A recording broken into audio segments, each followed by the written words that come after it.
Hello and welcome to ResearchPod. Thank you for listening and joining us today.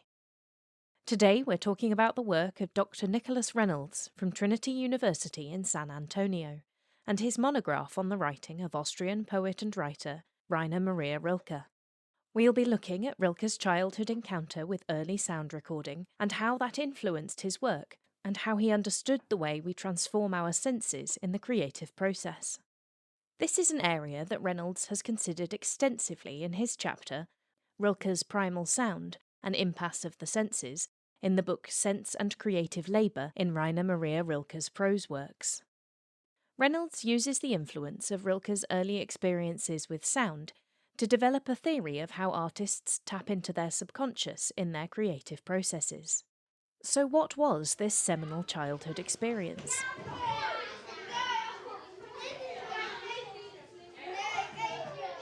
As a schoolboy, Rilke's science teacher staged an experiment where the children built their own phonograph from simple materials: a piece of cardboard, a bristle from a clothes brush, and candle wax. The class used this simple device to create a recording of their voices.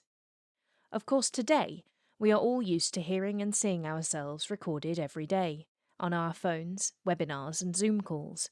But back in the late 19th century, when hearing and seeing themselves recorded was such a novel concept, this was a new and slightly unsettling experience.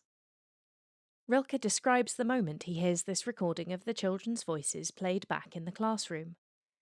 The sound which had been ours came to us tremblingly, haltingly from the paper funnel, uncertain, infinitely soft and hesitating, and fading out altogether in places.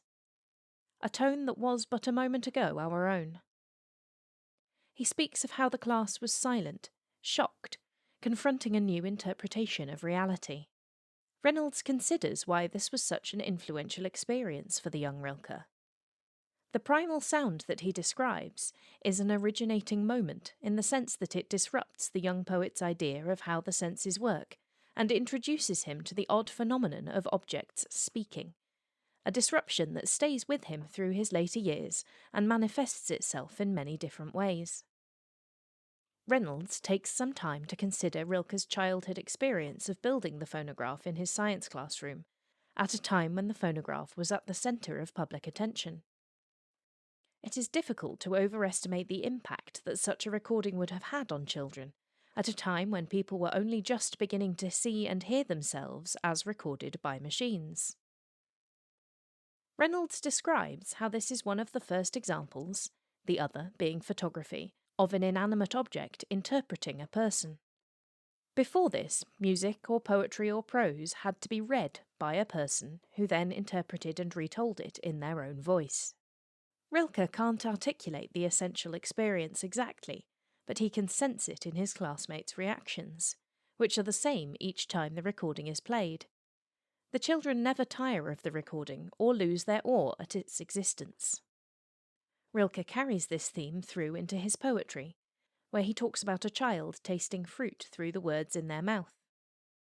Released from the fruit's pulp, astonished, discoveries flow where words usually were. Reading the poem recreates the taste of the fruits in the mouth, blending the experiences of tasting and speaking. Instead of a lament about the limits of language, here language surprisingly surpasses itself, speaking flavours into being. It little matters what befalls any one of us who for the time being stand in the forefront of the battle. I hope we shall win, and I believe that if we can wake the people to what the fight really means, we shall. Reynolds describes how the sound of the makeshift phonograph produces a confusion of sight and hearing, because Rilke sees the groove that the phonograph needle has etched in the wax, and simultaneously hears the sound it produces. Hearing a non-human speak, especially when this was such a rarity, questions our expectations, creating a confusion, an impasse of the senses. As Reynolds describes, our senses are confounded, their boundaries are called into question, and then they re-emerge in their specific differences. Paradoxically, we sharpen our senses by blurring their boundaries. This theme of objects interpreting and speaking back carries through into Rilke's work, especially his thing poems like The Panther in 1903. The panther, imprisoned in his cage, starts to act as a thing, like a machine or a camera does. Through his words, the poet saves the panther, giving it dignity and a voice. It was not just the sound created by the phonograph recording that made such an impression on Rilke. The visual image of the sound etched into the wax was the part that stayed with him the most, and underpinned his poetic processes. Reynolds describes how it is the collision of these, the visible and the invisible, the visual and the audible, and a field of tension that arises in the background of all senses, that creates the space of poetry for Rilke.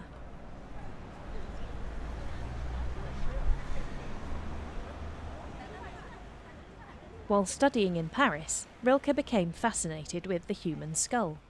The sutures of the skull, bands of tissue that connect the skull bones together and look like cracks, reminded Rilke of that groove created in the wax of the phonograph recording. He mused on the possibility of playing these sutures with a needle like a phonograph, and what kind of primal sound this might create. Rilke never actually tried this experiment, but theorized on what might happen if he did in his Primal Sound essay. Feelings? Which? Incredulity, timidity, fear, awe? Which of all the feelings here possible prevents me from suggesting a name for the primal sound which would then make its appearance in the world? In the final section of his Primal Sound essay, Rilke explores the role of the senses in poetry. He talks about how he believes Arabic poems are significant as they originate from the influences of all five senses, or levers, as Rilke calls them. This is different, he feels, to European poetry, which tends to look at only single senses in isolation and focuses too much on sight. Poetry should, Rilke argues, represent the world's whole field of experience, including those spheres which are beyond our knowledge. In Primal Sound, he likens this multisensual engagement to falling in love. The lover is in such splendid danger just because he must depend upon the coordination of his senses, for he knows that they must meet in that unique and risky centre, in which, renouncing all extension, they come together and have no permanence.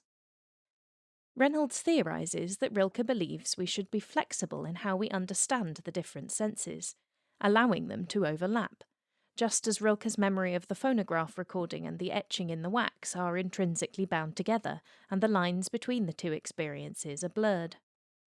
But, he continues, Rilke also suggests the opposite is true, that by understanding each of the senses individually, we can move between and through them. This recognition helps us to understand our world as a whole. In conclusion, Reynolds hypothesizes that Rilke's primal sound offers us insight into the way he views the senses, and how this view influences his poetic process. Particularly, Rilke's belief that the senses are ever evolving and can be transformed through poetry. Rilke uses the imagery of the garden to express this. The senses can be cultivated and grown like plants. This belief, Reynolds surmises, stems from Rilke's blurring between the auditory and visual experiences of the phonograph from his childhood. However, it is equally important that the individual senses are kept as distinct and separate. Reynolds describes these senses as being kept apart by the abysses. It is these abysses which blur the lines between the senses. Rilke's childhood experience with the phonograph was undoubtedly a significant influence on how he developed his writing, as we can see from the way he talks about the sound of the children's voices, the etching on the wax, and his musings on how sounds could theoretically be transcribed to the sutures of the skull. As Reynolds elaborates, Rilke's primal sound gives us much insight into his view of the senses and of the poetic imagination, as well as hints that shed light on the process of poetic production through attentiveness to the senses. What stands out most prominently in these insights is that the senses are in process and can be transformed through poetic work. Rilke is inspired by the way that the simple machine picks up vibrations and translates them from invisible sound to visible grooves and back to invisible sound. He wants to act similarly as a poet, picking up on vibrations through the senses and allowing the unconscious to transform them into words on the page, with the pen acting as a stylus. The invisible, the unconscious, is made visible in this way. It was this early childhood experience, both visually and orally, that helped shape the way Rilke related to reality throughout his life. Stay tuned for more from Dr. Reynolds in our next episode, looking at creativity and expression, where we examine the influence of sculptor Auguste Rodin on Rilke's artistic reflections, and how Dr. Reynolds' writings assess both as a means to understand art in one's life. Thank you for listening, and stay subscribed to ResearchPod for more of the latest research from around the world. See you again soon.